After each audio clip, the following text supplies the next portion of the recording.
Okay, dear students, today our topic is simple future. We already have discussed more than 3 or 4 tenses.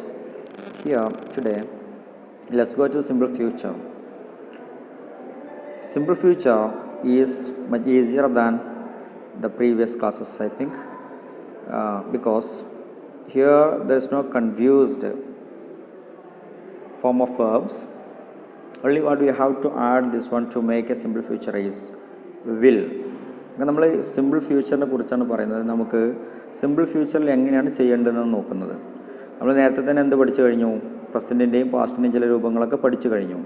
ഇനി simple future വരുമ്പോൾ ഇതിൽ എന്താണ് ചെയ്യേണ്ടത്? നമ്മൾ അതിൻ്റെ സ്ട്രക്ചർ എഴുതി വെച്ച് കഴിഞ്ഞാൽ ഇത് വളരെ വേഗം മനസ്സിലാക്കാൻ പറ്റും. നിങ്ങൾ നോട്ട്ബുക്കിൽ നിന്ന് എഴുതി വെക്കുക. സിമ്പിൾ ഫ്യൂച്ചറിൻ്റെ രൂപം എന്നുള്ളത് subject plus will plus verb 1. Subject plus will plus verb 1. ഈ വിൽ എന്നുള്ളത് പലപ്പോഴും നമ്മൾ നൗണായിട്ടും ക്രിയയായിട്ടൊക്കെ ഉപയോഗിക്കുന്നുണ്ട്, വെർബായിട്ടൊക്കെ ഉപയോഗിക്കുന്നുണ്ട്. ഇപ്പോൾ ആഗ്രഹിക്കുക എന്നുള്ള അർത്ഥത്തിലൊക്കെ വില്ല് ഉപയോഗിക്കുന്നുണ്ട്. പക്ഷേ ഇവിടെ അതൊന്നുമല്ല അർത്ഥം. ഇവിടെ ഭാവിയെ സൂചിപ്പിക്കാനുള്ള ഒരു ക്രിയ ആയിട്ടാണ്, പൂരക ക്രിയ എന്നൊക്കെ പറയാറുണ്ട്. അതായിട്ടാണ് നമ്മൾ എന്ത് ഉപയോഗിക്കുന്നത്? വില്ല് ഉപയോഗിക്കുന്നത്. ഓക്കെ, ഭാവിയെ സൂചിപ്പിക്കാനുള്ളൊരു ക്രിയയായിട്ടാണ് ഉപയോഗിക്കുന്നത്. അതിൻ്റെ അർത്ഥം അങ്ങനെ ചെയ്യും, അങ്ങനെ പോകും എന്നൊക്കെ രീതിയിലുള്ള ഒരു മീനിങ്ങാണ് ഇതിന് വരുന്നത്. For example, I will go, ഞാൻ പോകും. ഐ ഗോ, ഞാൻ പോകുക എന്നാണ് അർത്ഥം. ചിലപ്പോൾ തീർച്ചയായിട്ടും പോകുമെന്ന് പറയുന്നിടത്ത് പുതിയ ഇംഗ്ലീഷിൽ അങ്ങനെ പറയാറുണ്ട്. എങ്കിലും നമ്മൾ സാധാരണ അങ്ങനെയാണ് അർത്ഥം പറയാറുള്ളത്, അല്ലേ? ദേ ഗോ, ദേ റൈറ്റ്, അവർ എഴുതുന്നു, അങ്ങനെയൊക്കെ നമ്മൾ പറയാം. പക്ഷേ ദേ വിൽ റൈറ്റ് എന്ന് പറഞ്ഞാൽ അവർ എഴുതും. അപ്പോൾ ഒരു വില്ല് ചേർത്ത് കഴിഞ്ഞാൽ ഭാവി നമുക്ക് കിട്ടുമെന്നുള്ളതാണ്. ഇതാണ് നമ്മൾ സിമ്പിൾ ഫ്യൂച്ചർ എന്ന് പറയുന്നത്. ഇത് ഏറ്റവും സിമ്പിളായിട്ട് ഇങ്ങനെ മനസ്സിലാക്കുക നിങ്ങൾ. നമുക്കിതിൻ്റെ എവിടേക്കാണ് ഇത് ഉപയോഗിക്കുന്നതെന്ന് പറഞ്ഞു കഴിഞ്ഞാൽ കൂടുതൽ കുറച്ചുകൂടി കാര്യങ്ങൾ മനസ്സിലാക്കാൻ പറ്റും. ഓക്കെ, നോക്കൂ നിങ്ങൾ. Will or B.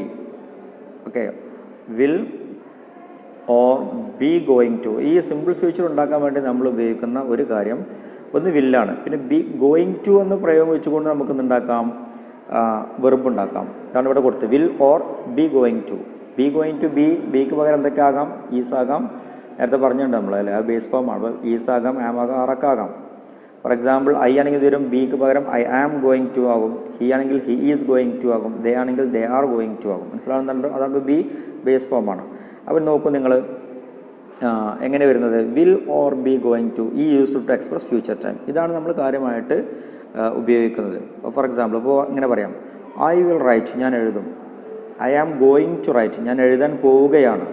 എഴുതിയിട്ടില്ല, എഴുതാൻ പോവുകയാണ്. അത് ഭാവിയിൽ ചെയ്യുന്ന പ്രവർത്തനത്തെ അതുകൊണ്ട് അങ്ങനെ പ്രയോഗിക്കണം, അല്ലേ? I am going to write, ഞാൻ എഴുതാൻ പോവുകയാണ്. I am going to drink, ഞാൻ കുടിക്കാൻ പോവുകയാണ്. ഇങ്ങനെയൊക്കെയുള്ള അർത്ഥത്തിൽ നമ്മൾ എന്ത് ഉപയോഗിക്കാം? ഗോയിങ് ടു ഉപയോഗിക്കാം. അപ്പോൾ അതുകൊണ്ടും അത് സിമ്പിൾ ഫ്യൂച്ചറിൻ്റെ രൂപമായിട്ട് നമുക്ക് പറയാം എന്നാണ് പറയുന്നത്. ഈ രണ്ട് വാക്കുകളെയും നമുക്ക് എന്താക്കാം? ഫ്യൂച്ചറിൻ്റെ അടയാളങ്ങളാക്കി മാറ്റിവെക്കാം. അതായത് വില്ലും ബി ഗോയിങ് ടു. മനസ്സിലാവുന്നുണ്ടല്ലോ? ഇനി എക്സാമ്പിളിലേക്ക് നോക്കൂ. Jack will finish his work tomorrow. ഈ നേരത്തെ പറഞ്ഞു നമ്മൾ ഈ ഫ്യൂച്ചറിൻ്റെ ഡെഫിനിഷൻ എപ്പോഴാണെന്ന് ചോദിച്ചു കഴിഞ്ഞാൽ അടുത്ത നിമിഷം മുതലാണെന്നുള്ള നമുക്ക് പറയാം. അപ്പോൾ ടുമോറോ വരുന്നത്, അല്ലെങ്കിൽ ദിസ് ഈവനിങ്, ദിസ് ആഫ്റ്റർനൂൺ, പിന്നെ അതുപോലെ ടുനൈറ്റ്, അങ്ങനെ വരുന്ന എല്ലാ വാക്കുകളും, അതായത് ഇന്ന് ഈ നമ്മൾ സംസാരിക്കുന്ന സമയത്ത് അല്ലെങ്കിൽ കേട്ടുകൊണ്ടിരിക്കുന്ന സമയം കഴിഞ്ഞ ശേഷം വരുന്ന എല്ലാ സമയങ്ങളും അവിടെ നിന്ന് അങ്ങോട്ട് എന്താണ്? ഫ്യൂച്ചറാണ് എന്നുള്ളത് കൊണ്ട് നമുക്ക് അങ്ങനെ പറയുന്ന വാക്കുകളൊക്കെ ഫ്യൂച്ചറിൻ്റെ അടയാളങ്ങളായിട്ട് എടുക്കാം. ഇപ്പോൾ tomorrow, day after tomorrow, next month, next year, ഇങ്ങനെ വരുന്നതൊക്കെ എന്താണ്? ഫ്യൂച്ചറിൻ്റെ ചില നമുക്ക് സൂചനകളാണ് എന്ന് മനസ്സിലാക്കുക. ഇനി നോക്കൂ, Jack will finish his work tomorrow. Jack അവൻ്റെ ജോലി നാളെ പൂർത്തീകരിക്കും. അങ്ങനെ ചെയ്യും, ഫിനിഷ്, അല്ലേ? Will finish. അപ്പോൾ ഇനി ഇതിങ്ങനെ പറയാം, Jack is going to finish his work tomorrow. Jack അവൻ്റെ പണി നാളെ പൂർത്തീകരിക്കാൻ പോവുകയാണ് എന്ന് പറഞ്ഞാൽ പൂർത്തീകരിക്കും എന്നുള്ള ഒരു സൂചനയാണ് നമുക്ക് കിട്ടുന്നത്. അതുകൊണ്ട് അത് സിമ്പിൾ ഫ്യൂച്ചർ ഉപയോഗിക്കാം. ഇനി നോക്കൂ, second example. We can use, example അല്ല, സെക്കൻഡ് നിയമം പറയാണ്, റൂൾ പറയാണ്. We can use both going to and will to make a prediction or to make a statement of future fact. ഇത് നമുക്ക് എവിടെയാണ് ഉപയോഗിക്കുന്നത് എന്നുള്ളതാണ്. എവിടെ പറഞ്ഞത്? We can use both going to and will, അല്ലേ? ഗോയിങ് ടു ഉപയോഗിക്കാം, അല്ലെങ്കിൽ വില്ല് ഉപയോഗിക്കാം. അതിനു വേണ്ടി ടു മേക്ക് എ പ്രഡിക്ഷൻ, ഒരു പ്രവചനം നടത്താനാണ്. Or to make a statement, അല്ലെങ്കിൽ ഒരു സ്റ്റേറ്റ്മെൻറ്റ്, ഒരു പ്രസ്താവന നടത്താൻ വേണ്ടിയാണ്. ഓഫ് ഫ്യൂച്ചർ ഫാക്ട്, ഭാവി ഒരു ഘടകത്തെക്കുറിച്ച്, ഭാവിയിലെ സത്യത്തെക്കുറിച്ച് നമുക്ക് സ്റ്റേറ്റ്മെൻറ്റ് നടത്താനാണ്, അല്ലെങ്കിൽ ഒരു പ്രഡിക്ഷൻ നടത്താൻ വേണ്ടിയാണ് എന്ത് ഉപയോഗിക്കുന്നത്? ഗോയിങ് ടു അല്ലെങ്കിൽ വില്ല് ഉപയോഗിക്കുന്നത്. ഈ എക്സാമ്പിളാണ്. According to the weather reports it will be cloudy tomorrow. Weather report പ്രകാരം, കാലാവസ്ഥാ പ്രവചന പ്രകാരം നാളെ എന്തായിരിക്കും? മേഘാവൃതമായിരിക്കും എന്നുള്ളതാണ് അവിടെ പറഞ്ഞിട്ടുള്ളത്. നോക്കൂ, according to the weather report it is going to be cloud tomorrow. Cloudy tomorrow, നാളെ ക്ലൗഡി ആകാൻ പോവുകയാണ് എന്നർത്ഥം. എന്താണ്? നാളെ ഒരു മേഘാവൃതമായിട്ടുള്ള കാലാവസ്ഥയായിരിക്കും എന്ന് സൂചിപ്പിക്കാനാണ്. 3. When the speaker is expressing a prior plan, only be going to is used. മുൻകൂട്ടിയുള്ള ഒരു പ്ലാനാണ് പറയുന്നതെങ്കിൽ നമ്മൾ എന്താണ് ഉപയോഗിക്കേണ്ടത്? ഈസ് ഗോയിങ് ടു അല്ലെങ്കിൽ ബി ഗോയിങ് ടു ആണ് ഉപയോഗിക്കുന്നത്. മുൻകൂട്ടിയുള്ള, അതായത് എക്സ്പ്രസിങ് എ പ്രയർ പ്ലാൻ, ഒരു മുൻകൂട്ടിയുള്ള പ്ലാൻ തയ്യാറാക്കുകയാണ്. Why did you buy this paint? For example, എന്തിനാണ് ഈ പെയിൻറ്റ് വാങ്ങിയത് എന്നാണ് ചോദ്യം. വൈ ഡിഡ്, കണ്ടില്ല, ഡിഡ് എന്താണ്? സിമ്പിൾ പാസ്റ്റ് രൂപം നമ്മൾ പറഞ്ഞല്ലോ, ഡിഡ്. അപ്പോൾ why did you buy this paint? എന്തിനാണ് ഈ പെയിൻറ്റ് വാങ്ങിയത്? I am going to paint my bedroom tomorrow. അപ്പോൾ എന്താണ് ഈ പെയിൻറ്റ് വാങ്ങിയിട്ട് ഒരു ലക്ഷ്യമുണ്ട്, അവിടെ അതിൻ്റെ ഒരു പ്ലാനിങ് ഉണ്ട്. എന്താ പ്ലാനിങ്? ഈ പെയിൻറ്റ് വാങ്ങിയിട്ട് ആ പെയിൻറ്റ് കൊണ്ട് ആ ബെഡ്റൂം നാളെ പെയിൻറ്റ് ചെയ്യണം എന്നുള്ളതാണ് അതിൻ്റെ ലക്ഷ്യം. അതുകൊണ്ടാണ് അവിടെ പ്ലാൻ എന്ന് ഉദ്ദേശിച്ചത്. മനസ്സിലാണല്ലോ. അപ്പോൾ I am going to paint my bedroom tomorrow. നാളെ എൻ്റെ ബെഡ്റൂം പെയിൻറ്റ് ചെയ്യാൻ പോവുകയാണ് എന്നുള്ളതാണ് പറഞ്ഞത്. ടു എക്സ്പ്രസ്, പിന്നെ 4ാമത്തെ നിയമം എന്താ പറയുന്നത്? To express willingness only use will. നമ്മളൊരു വില്ലിങ്നെസ് ആണ്, ഒരു ആഗ്രഹം പറയുന്നിടത്ത് പ്ലാനിങ് അല്ല, അങ്ങനെ ചെയ്തിട്ടില്ല.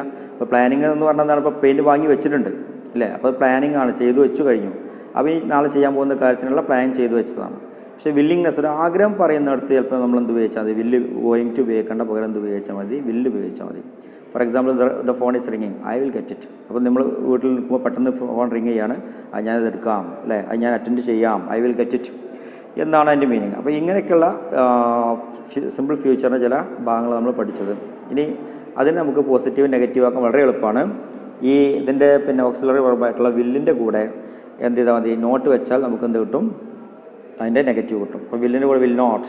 ഈ വിൽ നോട്ട് എന്നുള്ള ചുരുക്കി പറയുന്ന രൂപമുണ്ട്, അത് ലാസ്റ്റ് കാണുന്നുണ്ടല്ലോ, ഷോർട്ട് ആൻസർ വോണ്ട്, WON പിന്നെ ഒരു കോമ ET അല്ലേ. വോണ്ട് എന്ന രൂപത്തിൽ നമ്മളെന്ത് പറയാറുണ്ട്? ഇത് പറയാറുണ്ട്. അപ്പോൾ വിൽ നോട്ട് എന്നും പറയും, വോണ്ട് എന്നും പറയും. രണ്ടും സെയിം മീനിങ് തന്നെയാണ്, രണ്ടും ഒരേപോലെ ഉപയോഗിക്കാനും പറ്റും. ഇനി നോക്കൂ, ഇവിടെ positive statement will going to, I or you will. ഇവിടെ ഏത് വന്നാലും വില്ല് ഉപയോഗിച്ചാൽ മതി. നേരത്തെ പറഞ്ഞ സബ്ജക്റ്റ് മാറുന്നതനുസരിച്ച് വില്ലിൻ്റെ ഉപമാറ്റം സംഭവിക്കുന്നില്ല അല്ലേ. അത് പഴയ ഇംഗ്ലീഷിൽ ഷാളും വില്ല് ഉപയോഗിച്ചിരുന്നു, പുതിയ ഇംഗ്ലീഷിൽ വില്ല് മാത്രമേ ഉപയോഗിക്കുന്നുള്ളതാണ് വ്യത്യാസം. ഓക്കെ, നോക്കൂ, positive sentence I you will, I am going to stay, or you are going to, or you are going to stay. ഇതാണ് നെഗറ്റീവ് സ്റ്റേറ്റ്മെൻറ്റ്. എങ്ങനെ വരിക? I will not, I am not going to stay. നേരത്തെ പറഞ്ഞ പോലെ വില്ലിൻ്റെ കൂടെ not വെച്ചാൽ അതിൻ്റെ negative ആയിത്രേ ഉള്ളൂ. ക്വസ്റ്റ്യൻ ഉണ്ടാക്കാൻ വളരെ സുഖമാണ്. എന്താ, ഈ ബില്ല് ആദ്യത്തിലേക്ക് വെച്ച് ചോദിച്ചാൽ ക്വസ്റ്റ്യൻ മാർക്ക് ലാസ്റ്റ് ഇട്ട് കഴിഞ്ഞാൽ എന്തായി? അതിൻ്റെ ക്വസ്റ്റ്യൻ രൂപമായി. ഇതിൽ ഈ വില്ല് ആദ്യത്തിലേക്ക് കൊണ്ടുവരാം. അവിടെ നോക്കൂ, വിൽ യു സ്റ്റേ. ഇങ്ങനെ സ്റ്റേറ്റ്മെൻറ്റ് ഇങ്ങനെ നോക്കാം. For example, you will stay എന്നാണ് സ്റ്റേറ്റ്മെൻറ്റ് എങ്കിൽ യു വിൽ സ്റ്റേ. അപ്പോൾ എന്തായി? ആ യു വിൽ എന്നുള്ളതിലെ വില്ല് നമ്മൾ ആദ്യത്തിലേക്ക് കൊണ്ടുവന്നു. അപ്പോൾ എന്തായി? Will you stay. മനസ്സിലാണ്ടല്ലോ. ഇനി വേറൊരു എക്സാമ്പിൾ ഇതിലില്ലാതെ പറയാം. എന്താ പറയുക? He will write, he will write, അവൻ എഴുതും എന്നാണ് അതിൻ്റെ മീനിങ്. He will right. അപ്പോൾ വില്ല് നമ്മൾ ആദ്യത്തിലേക്ക് കൊണ്ടുവന്നു. വിൽ ഹീ റൈറ്റ്, അവൻ എഴുതുമോ എന്നായി ചോദ്യം. മനസ്സിലുണ്ടല്ലോ. അപ്പോൾ ഇങ്ങനെയാണ് നമ്മൾ അതിൻ്റെ ക്വസ്റ്റ്യൻ ഉണ്ടാക്കുന്നത്. ക്വസ്റ്റ്യൻ ഉണ്ടാക്കുക, എസ് ഓർണോ ക്വസ്റ്റ്യൻ ഉണ്ടാക്കുക വളരെ സുഖമാണ്. എന്ത് ചെയ്താൽ മതി? ഇങ്ങനെ ചെയ്താൽ മതി. അപ്പോൾ ഇനി അതിൻ്റെ ആൻസർ എങ്ങനെ വരാം? വിൽ യു സ്റ്റേ, നീ താമസിക്കുമോ? അപ്പോൾ ഞാൻ താമസിക്കും എന്ന് പറഞ്ഞെങ്കിൽ യെസ് മാത്രം പറഞ്ഞാൽ പോലെ എസിൻ്റെ കൂടെ യെസ് ഐ വിൽ. താമസിക്കുന്നില്ലെങ്കിൽ yes no I will not. Okay, ഇങ്ങനെ രണ്ട് രൂപത്തിലാണ് അതിൻ്റെ ആൻസർ പറയാം. ഇവിടെ ഉദാഹരണം പറയുന്നുണ്ട്, വിൽ യു സ്റ്റേ. അതിന് നമുക്ക് എന്ത് ചോദിക്കാം? ഗോയിങ് ടു വെച്ചിട്ട് ഇങ്ങനെ ചോദിക്കാം, are you going to stay? കാരണം യു ആയതുകൊണ്ട് ആർ വന്നത്. അപ്പോൾ പിന്നെ വിൽ ഹി എന്നാണെങ്കിൽ എന്ത് ചോദിക്കും? വിൽ ഹി സ്റ്റേ എന്നാണെങ്കിൽ എന്തായിരിക്കും ചോദ്യം? ഇവിടെ ചോദ്യം വരിക, is he going to stay? മനസ്സിലുണ്ടല്ലോ. അപ്പോൾ ഇങ്ങനെ ഈ സബ്ജക്റ്റിനനുസരിച്ച് അതിൻ്റെ രൂപം മാറിക്കൊണ്ടിരിക്കും ഇവിടെ കേട്ടോ. ഗോയിങ് ടുവിൽ മാറുള്ളൂ. നമ്മളെ ഈ വില്ലിൻ്റെ രൂപത്തിൽ ഒരിക്കലും മാറുന്നില്ല. സബ്ജക്റ്റ് ഏത് വന്നാലും വില്ല് തന്നെയാണ്. ഗോയിങ് ടുവിൽ പിന്നെ അതിനനുസരിച്ച് ബി എന്നാണ് നേരത്തെ പറഞ്ഞത്. ബി ഗോയിങ് ടു ആണ്. അപ്പോൾ ബി എന്തായി മാറിക്കൊണ്ടിരിക്കും. ബി ഈസും ആമും മാറും ഒക്കെ ആയിക്കൊണ്ടിരിക്കും. അതാണ് പറഞ്ഞത്. Okay, next short answers. അപ്പോൾ എങ്ങനെ ആൻസർ പറയാം? Will you stay? Yes I will. അല്ലെങ്കിൽ എന്ത് പറയും? No I won't. നേരത്തെ പറഞ്ഞല്ലോ, ഐ വിൽ നോട്ട് എന്നും പറയാം, ഐ വോണ്ട് എന്നും പറയാം. ഐ വോണ്ട് എന്നും കൂടി നന്നായിട്ട് പറയാം. ഗോയിങ് ടു എങ്ങനെ answer? Are you going to stay? Yes I am, no I am not. Going to answer ഇങ്ങനെ വരാം, yes I am, no I am not. ഇത്രയേ ഉള്ളൂ ഇതിൽ കാര്യമായിട്ട് പഠിക്കാനുള്ളത്. ഓക്കെ, ഇനി exercise 1, use will or going to. ഇവിടെ നിങ്ങൾ ഉപയോഗിക്കേണ്ടത് ഒന്നെങ്കിൽ യൂസ് ചെയ്ത്, ഇവിടെ പിന്നെ ആൻസർ ചെയ്തിട്ടുണ്ട്. നിങ്ങൾ ടെക്സ്റ്റ് വെച്ചിട്ട് എന്ത് ചെയ്യണം? നേരത്തെ പറഞ്ഞ പോലെ ഇത് നോക്കണം. Okay, use will or going to. ഒന്നുകിൽ വില്ല് ഉപയോഗിക്കണം അല്ലെങ്കിൽ ഗോയിങ് ടു ഉപയോഗിക്കണം. Fill in the gaps with correct words from the box. ബോക്സിൽ കൊടുത്തെന്താണ്? Will, going to, won't. Won't എന്തിൻ്റെ രൂപ? വിൽ നോട്ടിൻ്റെ രൂപമാണ് വോണ്ട് കേട്ടോ. Won't, not going to. For example ഇവിടെ number 1, I am college today. I will college today എന്ന് പറയില്ല അല്ലേ, പിന്നെ ആം വന്നുകൊണ്ടാണ്. ഐ ആം വിൽ എന്ന് പറയില്ല, അതുകൊണ്ട് നമുക്ക് അവിടെ തന്നെ സൂചനയുണ്ട്. ഐ ആം വിൽ എന്ന് പറയില്ല, ഒന്നുകിൽ ഐ വിൽ എന്ന് പറയുള്ളൂ. ആം വന്നാലും ഈസ് വന്നാലും ആർ വന്നാലൊക്കെ പിന്നെ അവിടെ എന്തേ വരാൻ സാധ്യതയുള്ളൂ? ഗോയിങ് ടു എന്ന് വരാനേ സാധ്യതയുള്ളൂ എന്ന് മനസ്സിലാക്കാം. ഗോയിങ് ടു അല്ലെങ്കിൽ നോട്ട് ഗോയിങ് ടു ആക്കാം അല്ലേ. ഉദാഹരണം നോക്കൂ. പിന്നെ ഐ ആം വോണ്ട് എന്നും പറയില്ല, മനസ്സിലല്ലേ. I am won't, I am will not എന്നും പറയില്ല. ഐ ആം വിൽ എന്ന് പറയാത്തതുപോലെ തന്നെ ഐ ആം വിൽ നോട്ട് എന്നും പറയില്ല. അപ്പോൾ അവിടെ ഒരു സൂചനയാണ്. ഐ ആം വന്നു കഴിഞ്ഞാൽ അല്ലെങ്കിൽ ഹീസ് വന്നു കഴിഞ്ഞാൽ അല്ലെങ്കിൽ ദെയർ വന്നു കഴിഞ്ഞാൽ അവിടെ എന്തേ ആവുള്ളൂ? ഒന്നെങ്കിൽ ഗോയിങ് ടുവിൻ്റെയോ അല്ലെങ്കിൽ നോട്ട് ഗോയിങ് ടുവിൻ്റെ രൂപേ ആവുള്ളൂ എന്ന് മനസ്സിലാക്കാം. ഇനി എന്താണ് പറഞ്ഞത്? I am going to college today. അപ്പോൾ ഐ ആം എന്ന് വന്നുകൊണ്ട് ഗോയിങ് ടു ആണ്. ഇങ്ങനെ ആയാലും കുഴപ്പമൊന്നുമില്ല. I am not going to college അങ്ങനെയും പറയാം, കുഴപ്പമൊന്നുമില്ല. അത് മീനിങ് വെക്കുമ്പോൾ തെറ്റൊന്നുമില്ല, ശരിയാണ് അല്ലേ. ഇനി ഇങ്ങനെയും പറയാം. Next number 2, I am not going to college today because it is raining. മഴ ആയതുകൊണ്ട് കോളേജിൽ പോകുന്നില്ല എന്നുള്ള. അപ്പോൾ നിങ്ങളെ പോലത്തെ ഒരാളാണ്, മഴ ആയതുകൊണ്ട് കോളേജിൽ പോകാത്ത ആളാണ്. Next, Hasan won't be at work today. Hasan won't be at work today. Hasan ഇന്ന് വർക്ക് ചെയ്യുന്നില്ല. വിൽ നോട്ട് ബി കേട്ടോ എന്നാണ് ഉദ്ദേശിക്കുന്നത്. നെക്സ്റ്റ് വീക്ക് വി ആർ കണ്ടോ, വി ആർ വന്നു. അപ്പോൾ നമുക്ക് മനസ്സിലാക്കാം എന്തായാലും വില്ലല്ല അല്ലേ. അപ്പോൾ ഗോയിങ് ടു അല്ലെങ്കിൽ നോട്ട് ഗോയിങ് ടു ആണ്. Next week we are going to miss the game. നമ്മൾ ആ ഗെയിം മിസ് ചെയ്യാൻ പോകണം അടുത്ത ആഴ്ച. ഐ മാത്രമേ ഉള്ളൂ, അവിടെ ഐ ആം ഇല്ല, എന്തില്ല, അല്ലെങ്കിൽ പിന്നെ ഐ ആം എന്ന് വന്നിട്ടില്ല. അതുകൊണ്ട് നമുക്ക് ഉറപ്പാക്കാം അവിടെ എന്ത് ഐ വന്നു കഴിഞ്ഞാൽ വില്ല് വെച്ചിട്ട് ചെയ്യാം. ഐ വിൽ സി അല്ലെങ്കിൽ വിൽ നോട്ട് വെക്കാം അല്ലേ. I will see you next week. Take care, ഇതൊരു ആശംസാവചന, ടേക്ക് കെയർ അല്ലേ. I will go shopping tomorrow. I മാത്രമേ ഉള്ളൂ, ഐ ആം ഇല്ലാത്തതുകൊണ്ട് വില്ല് വെക്കാം. The doctor will see you at 5 o'clock. The doctor is ഇരുന്നിട്ടില്ല അല്ലേ. അല്ലെങ്കിൽ എന്ത് വെക്കാം? ഈസ് വെച്ചിട്ട് എങ്ങനെ പറയാം? The doctor is going to see U.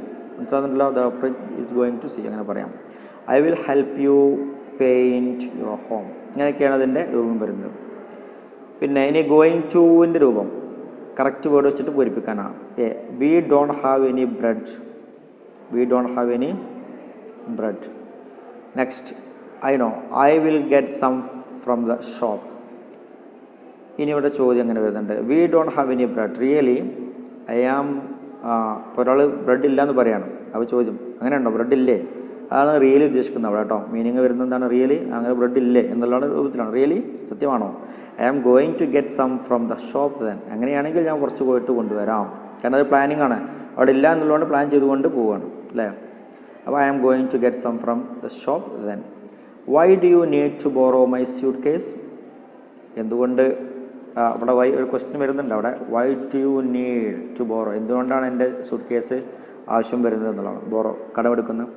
I am going to visit, അപ്പോൾ കാരണം പറയാൻ പ്ലാനിങ് ആണ്. I am going to visit my mother in Scotland next month.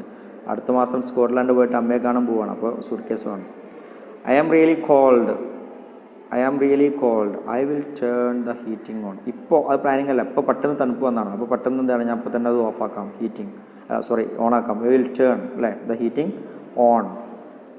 R you going to John's party tonight. ഇന്ന് ജോണിൻ്റെ പാർട്ടിയിലേക്ക് പോകുന്നുണ്ടോ? കാരണം planning ആണല്ലോ. ടുനൈറ്റ് ഇന്ന് പാർട്ടി ഓൾറെഡി ഫിക്സ് ചെയ്തതാണ്, അതിലേക്ക് പോകുന്നുണ്ടോ എന്നാണ് ചോദ്യം. ആർ യു ഗോയിങ് ടു, നീ പോകുന്നുണ്ടോ? I will give you A lift. പോകുകയാണെങ്കിൽ നമുക്ക് ഞാൻ ലിഫ്റ്റ് തരാമെന്നാണ് സംഭവം. ഓക്കെ. പിന്നെ ഇവിടെ മിക്സ്ഡ് പ്രാക്ടീസ് ആണ്. വില്ലോ, ബി ഗോയിങ് ടു, അല്ലെങ്കിൽ പ്രസൻറ്റ് കണ്ടിന്യൂസ് വെച്ചിട്ടോ അല്ലെങ്കിൽ പ്രസൻറ്റ് സിമ്പിൾ വെച്ചിട്ടോ എന്താക്കണം, അത് കംപ്ലീറ്റ് ആക്കണം. ഇതൊക്കെ വെക്കേണ്ടത് ഒന്നെങ്കിൽ വിൽ ബി ഗോയിങ് ടു, അല്ലെങ്കിൽ പ്രസൻറ്റ് കണ്ടിന്യൂസ്, അല്ലെങ്കിൽ present simple. Next, Ramya are going to be in time. രമ്യ എന്താ ചോദ്യം എന്താണ്? We are going to be in time. അപ്പോൾ എന്താണ് ഇവിടെ ചോദ്യം? ഈ ഈസാണ് ആ ഈസ വരുന്നത് കേട്ടോ. അതായത് രമ്യ ഈസാണോ രമ്യ വോസ് ആണോ ഇങ്ങനെയൊക്കെയാണ് ചോദ്യം. ഇവിടെ ബ്രാക്കറ്റ് കൊടുത്ത് വില്ലാണ് വരുന്നത് ഒന്ന്, അല്ലെങ്കിൽ എന്താണ് ഗോയിങ് ടു ആണ് അല്ലേ. അപ്പോൾ എങ്ങനെ ചോദിക്കേണ്ടത്? രമ്യ ഇവിടെ ഒരു കോമ വരും അല്ലേ. Are we going to be in time. Are we going to be in time നമ്മൾ സമയത്ത് തന്നെയാണോ? ഇൻ ടൈം എന്ന വാക്കിൻ്റെ അർത്ഥം എന്താണ് വരിക? ഇൻ ടൈം എന്നുള്ള വാക്ക് പലപ്പോഴും തെറ്റായി മനസ്സിലാക്കുന്ന ഒരു വാക്കാണ്. ഇൻ ടൈം, ഓൺ ടൈം, രണ്ട് സമയം ഇംഗ്ലീഷിൽ പറയാറുണ്ട്. ഒന്ന് ഇൻ ടൈം, മറ്റൊന്ന് ഓൺ ടൈമാണ്. ഇൻ ടൈം എന്ന് പറഞ്ഞാൽ കറക്റ്റ് സമയത്തിൻ്റെ തൊട്ട് മുമ്പ് എന്നർത്ഥമല്ല ഉപയോഗിക്കാറുള്ളത്. ഓൺ ടൈം ആണെങ്കിൽ ഷാർപ്പ് ടൈമാണ്. ഫോർ എക്സാമ്പിൾ, നിങ്ങളോട് ഞാൻ 9 മണിക്ക് വരാൻ പറഞ്ഞു, കുറച്ച് കുട്ടികൾ 8:55 എത്തി. അപ്പോൾ നമുക്ക് അവർ എന്ത് പറയാം? They are in time. 9 മണിക്ക് എത്താൻ പറഞ്ഞ കുട്ടികൾ 8:55 എത്തിയാൽ അവർ ഇൻ ടൈമാണ്. അതേസമയം കുറച്ച് കുട്ടികൾ 9 മണിക്കെത്തി, അവരെന്താണ്? ഓൺ ടൈമാണ്. On time. ഓക്കെ, അപ്പോൾ നടക്കാൻ പോകാത്ത കാര്യമാണെങ്കിൽ അങ്ങനെ നമുക്ക് അങ്ങനെ പറയാം അല്ലേ? On time, in time. Okay okay. So Ramya, അപ്പോൾ are we going to be in time? Yes, I think so. Ramya പറയണം, what time does the train arrive? Does the train arrive? What time, ഇവിടെ ഡസ് വന്നു അല്ലേ? അപ്പോൾ what time arrive does the train arrive? അപ്പോൾ what time does the train arrive? Does the train arrive എന്നുള്ളതാണ് അതിൻ്റെ correct. What time arrive എന്നുള്ളതല്ല അല്ലേ? What time does the train arrive. Next, അപ്പോൾ ഇതൊക്കെ നിങ്ങൾ എന്ത് ചെയ്യുക? ഒന്ന് വായിച്ച് നോക്കുക. ഇതാ ഞാനിങ്ങനെ ഇതിലൊന്നിങ്ങനെ ഫ്ലിപ്പ് ചെയ്യുന്നുണ്ട്, നോക്കാം. ഓക്കെ, നേരത്തെ പറഞ്ഞ പോലെ ഇവിടെ സംഭാഷണം നിങ്ങൾ വായിച്ചു നോക്കണമെങ്കിൽ ഇത് മുന്നോട്ട് പോവുള്ളൂ. നിങ്ങൾ ടെക്സ്റ്റ് വെച്ചിട്ട് തന്നെ ചില കാര്യങ്ങൾ ഇതിൽ ചെക്ക് ചെയ്ത് വരണം. ഓക്കെ, ഇവിടെ ഒരു സംഭാഷണം വരുന്നുണ്ട്. ആര് തമ്മിലാണ്? രമ്യയും താരയും തമ്മിലുള്ള സംഭാഷണമാണ്. ഇതിൽ മിക്കവാറും ഭാഗങ്ങളിൽ എന്ത് ഉപയോഗിച്ചിട്ടുണ്ട്? ഫ്യൂച്ചർ ടെൻസിനെ ഉപയോഗിച്ചിട്ടുണ്ട്. നമുക്ക് ഒന്നാമത്തെ തന്നെ what will we do until then? ഇതുവരെ നമ്മൾ എന്ത് ചെയ്യും എന്നുള്ള. അപ്പോൾ താര ഐ ഡോണ്ട് നോ. ഇങ്ങനെ ഈ സംഭാഷണം ഇങ്ങനെ പോയിക്കൊണ്ടിരിക്കുകയാണ്. നിങ്ങൾ എന്ത് ചെയ്യാം? ഇതൊന്നിങ്ങനെ പതുക്കെ സ്ക്രോൾ ചെയ്തുകൊണ്ട് വായിച്ചു പോവുക. ഓക്കെ, ഇതൊന്ന് ശ്രദ്ധിച്ച് വായിക്കണം. ഞാൻ എൻ്റെ സമയത്ത് തന്നെ നിങ്ങൾ എന്ത് ചെയ്താൽ ഒന്ന് പോസ് ചെയ്തിട്ട് അങ്ങനെ വായിച്ച് പോയാൽ മതി. ഓക്കെ, പോസ് ചെയ്ത് വെച്ചിട്ട് വായിച്ച് പോയിട്ട് നിങ്ങളിത് കംപ്ലീറ്റ് ആക്കുക. സംഭാഷണം കംപ്ലീറ്റ് ആക്കുക. ഇതാണ് കാര്യമായിട്ട് ഇതിലുള്ളത്. പിന്നെ വലിയ കൺഫ്യൂഷൻ ഇതിൽ വരുന്നില്ല എന്നുള്ളതുകൊണ്ടാണ്. നമുക്ക് അടുത്ത ക്ലാസ്സിൽ, next class, talk will be present perfect tense. Okay, അപ്പോൾ സിമ്പിൾ ഫ്യൂച്ചറിൻ്റെ രൂപങ്ങൾ ഇങ്ങനെയൊക്കെയാണെന്നുള്ളത് ഒന്ന് മനസ്സിലാക്കുക. എന്തെങ്കിലും സംശയം ഉണ്ടെങ്കിൽ എന്ത് ചെയ്യുക? ചോദിക്കാൻ മടിക്കരുത്. ഓക്കെ, സിമ്പിൾ ഫ്യൂച്ചർ എന്നുള്ളതാണ് നമ്മുടെ ടോപ്പിക്ക്. ഇതിൽ കാര്യമായിട്ട് ഇപ്പോൾ പറഞ്ഞെന്താണ്? സിമ്പിൾ ഫ്യൂച്ചറിൻ്റെ സ്ട്രക്ചർ എന്നുള്ളത് സബ്ജക്റ്റ് കഴിഞ്ഞ വില്ലാണ്. അല്ലെങ്കിൽ നമുക്ക് ഗോയിങ് ടു വെച്ചിട്ട് എന്ത് ചെയ്യാം? അതിനെ പിന്നെ സൂചിപ്പിക്കാമെന്നതാണ്. ഓക്കെ, ഇത് രണ്ട് കാര്യങ്ങളാണ്. പിന്നെ നെഗറ്റീവ് ആക്കാൻ വേണ്ടി നമുക്ക് എന്ത് ഉപയോഗിക്കാം? വിൽ നോട്ട് അല്ലേ? അല്ലെങ്കിൽ ഈസ് നോട്ട് ഗോയിങ് ടു അങ്ങനെ പറയാം. അല്ലെങ്കിൽ ആർ നോട്ട് ഗോയിങ് ടു അങ്ങനെ പറയാം അല്ലേ? He is not going to drink coffee. He is not going to drink coffee. കാപ്പി കുടിക്കാൻ പോകണില്ല അങ്ങനെയൊക്കെ പറയുമ്പോൾ അങ്ങനെയും അതിൻ്റെ നെഗറ്റീവ് ഉണ്ടാക്കാം. ഓക്കെ, പിന്നെ അതിൽ ക്വസ്റ്റ്യൻ ഉണ്ടാക്കുക വളരെ എളുപ്പം. നേരത്തെ പറഞ്ഞു എന്ത് ചെയ്താൽ മതി? വില്ല് ആയത്തിലേക്ക് വെച്ചാൽ നമുക്ക് ഇതിൻ്റെ ക്വസ്റ്റ്യൻ കിട്ടുമെന്നും പറഞ്ഞു. അങ്ങനെയൊക്കെയാണ് ഇതിലെ കാര്യമായിട്ട് ഇതിൽ പറഞ്ഞിട്ടുള്ള കാര്യം. പിന്നെ അതിൻ്റെ നെഗറ്റീവ് പിന്നെ ആൻസർ ഉണ്ടാക്കുന്ന എങ്ങനെയാണ്? Question answer yes I will എന്നോ അല്ലെങ്കിൽ നോ ഐ വിൽ നോട്ട് എന്നൊക്കെ വെച്ചിട്ടാണ് അതിൻ്റെ ആൻസർ ഉണ്ടാക്കുന്നത്. ഓക്കെ, ഇത്രയും കാര്യങ്ങളാണ് പറഞ്ഞത്. So if you have any doubt please ask me. സംശയം ചോദിക്കാൻ മടിക്കരുത്. ക്ലാസ് കഴിഞ്ഞിട്ട് കേട്ടിട്ട് സംശയം വളരെ കൃത്യമായിട്ട് ചോദിച്ച് മനസ്സിലാക്കിയിട്ട് അടുത്ത ക്ലാസ്സിലേക്ക് പോകാൻ പാടുള്ളൂ. Okay, so let's wind up. Thanks for watching.